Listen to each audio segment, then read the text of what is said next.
Hello everyone, Big Hippie Jeet Physiology and more. Today is day 2 of beginning a fitness program and staying consistent. So I want to talk about some basics here to start off with. Number 1, get to know your body's responses. What I mean by body's responses, I'm always talking about getting to know your body. Whether it's fitness, nutrition, bettering yourself through goals and things like that. Life, whatever it may possibly be, I'm always talking about knowing your body. Because you've got to know your body in order to allow yourself to gain your ultimate potential. You can bust your ass and bust your ass and bust your ass and do whatever, work and grind every day. But if you don't know your body, you will not reach your full potential. I guarantee that. Okay? So getting to know your body's responses. What do I mean by that? What I mean is, number 1, recovery. Number 2, rest periods. Number 3, days off. So getting to know your body's responses, how your body responds to exercise, responds to your aspects of recovery, how it responds to sleep cycles, things like that. Okay, we're not going to get into sleep cycles really so much yet, but number 1, recovery.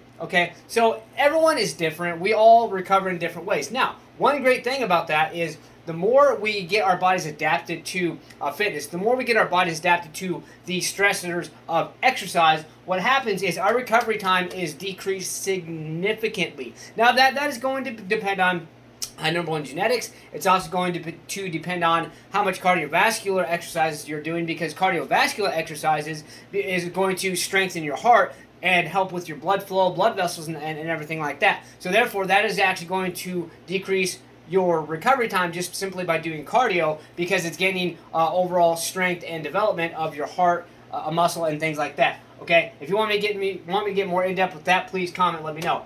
Rest periods. Okay, rest periods is what I mean by that is, like, for instance, say you want to build a little bit of muscle. Okay, rest periods. First, when you start off, you're probably going to be needing to take maybe a minute or so, maybe 2 minutes in between each exercise you do, or even the repetitions, depending on how you do it. Whether you do active recovery, which what active recovery is when you're doing, let's say for instance, you're doing some push-ups and then you go right into doing some pull-ups. That's active recovery.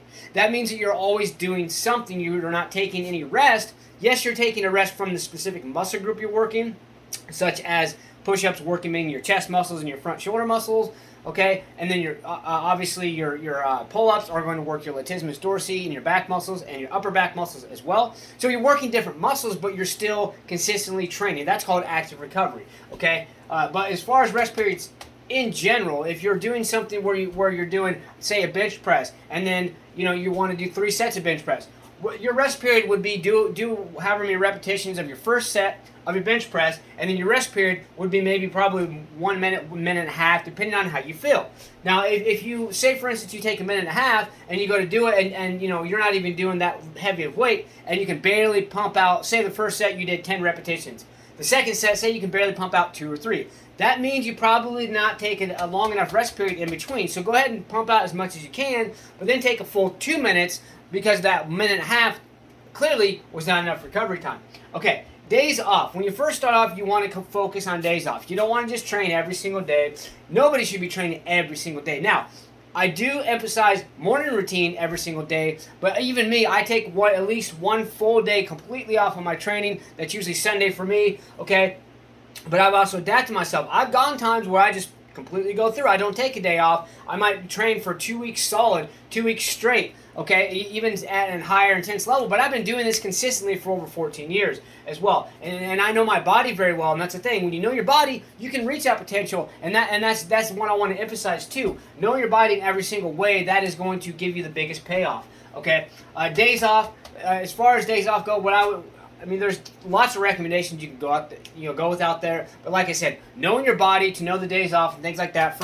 When you first start off, you want to take more rest periods, more days off, and things like that. Okay, number 2, gradual progression. Gradual progression is extremely important. Okay, a lot of people, they get in there and they feel good, which is great. Okay, feel good. Give me a second. Grab a drink here real quick. Refreshing tea. Okay. But a lot of people, when they first get into it, they feel great, which is fun. But they feel so great, like, I'm going to push myself, and I'm going to go for 2 hours solid. But then they're spending the next entire week trying to recover, trying to get over this muscle soreness, tightness. Maybe they possibly got injured. Especially if you work a physical job, that is a very bad idea. Okay? So what I would recommend to first start off with is 1 day on, 2 days off. Okay, whatever your intensity may be, I wouldn't go to high intensity if you're a beginner. Now, if you're intermediate or advanced, and say you've been out of it for a while, I would still recommend 1 day on, 2 days off. But if you're intermediate or advanced, on that 1 day you're training, do higher intensity type training and or higher volume type training, but still take those 2 days off. If you're just a beginner, I would do light intensity, nothing real extreme, something that's going to get your confidence level up, something that's going to allow you to push yourself, but yet not too high intensive a level, and still take those 2 days off, because that's going to get your body, that gradual progression, get your body slowly adapted to the stressors of exercise. And wait for beast mode. What do you mean by that? It doesn't mean that you can't go in there and just push yourself. You just don't want to go complete all-out beast mode especially when you first start out. Even if you're intermediate or advanced and you've taken time off for a while, you still do not want to go in there and go ultimate beast mode. What I mean by ultimate beast mode is, I'm talking just kill it for yourself. Just kill it. Push really hard, but for 1, 2, 3 hours solid. I'm going to do more of this. I'm going to do 5 more of these, 10 more of these, 5 more of these. No. Wait on the ultimate beast mode until you've got your body readapted, or simply adapted if you're just a beginner. Because that beast mode, yes, it's a great thing. You can be what I call like a minor beast mode, where, let's say, for instance, you haven't done anything for a while and you're just a beginner getting into it, and you have the goal of building some muscle. Okay, so you want to do three sets of your bench press. Okay, that's fine. But don't sit there and be like, I'm going to go 4 and 5, and I'm just going to keep going until I can't stop anymore. Because, like I said, you're going to be spending several days after, recovering and trying to get rid of that muscle soreness. Because you might feel good later on that night. You might even feel good the next day. But there's something called DOMS. Some people, if you refer to as DOMS, whatever it is, I just spell it out. Delayed onset muscle soreness. Again, that's DOMS.